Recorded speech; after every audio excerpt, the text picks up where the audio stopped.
বর্তমান সময়ে নিউরো মার্কেটিংটা আমার মনে হয় যে অনেক হাইপে আছে এবং আমি প্রায় ৩ বছর আগে এই নিউরো মার্কেটিং বা সাইকোলজিক্যাল মার্কেটিং নিয়ে একটা ভিডিও তৈরি করেছিলাম।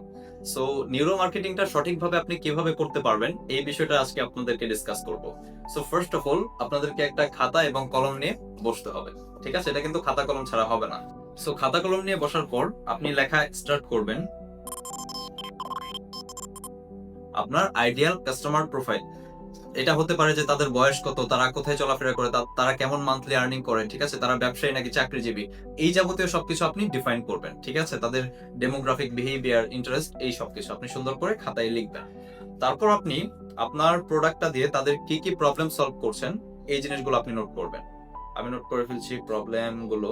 তারা কি, কি প্রবলেমে আছে এই জিনিসগুলো আপনি আগে ডিফাইন করবেন। তারপর এটা আপনার ইজি হবে আপনার জন্য যখন আপনি প্রবলেম গুলো সলভ করবেন তাদের। সো প্রবলেম লেখার পর তাদের কোর ডিজায়ার কি, ঠিক আছে? তাদের কোর ডিজায়ার গুলো যখন আপনি লিখবেন, যে হতে পারে ফর এক্সাম্পল আপনি একটা কলম সেল করছেন এক্সাম্পল, এই কলমের কোর ডিজায়ারটা কি, সুন্দরভাবে হয়তো বা সে লিখতে চায়, স্মুথ ভাবে লিখতে চায়।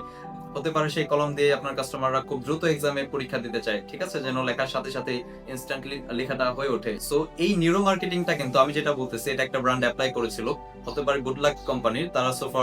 একটা তারাই সোফার একটা অ্যাড করে যে একজন স্টুডেন্ট এক্সাম দিতে গেছে এবং সে খাতায় এমন স্পিডে লিখছে যে সেখানে আগুন ধরে গেছে, এরকম অ্যাডভার্টাইজিং কিন্তু আছে, আপনি হয়তো বা দেখছেন। এই কোর ডিজায়ার বা এই সাইকোলজিক্যাল টার্মস ফলো করেই কিন্তু তারা আসলে এই বিজ্ঞাপনটা তৈরি করেছে।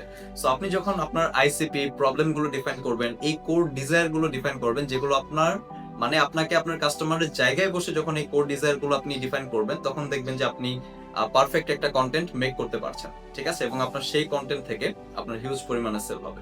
সো আশা করি বুঝতে পেরেছেন যে বড় বড় ব্র্যান্ড গুলো কিভাবে এই নিউরো মার্কেটিংটাকে কাজে লাগিয়ে তারা মার্কেটিং করে হিউজ পরিমাণে একটা সেল জেনারেট করে।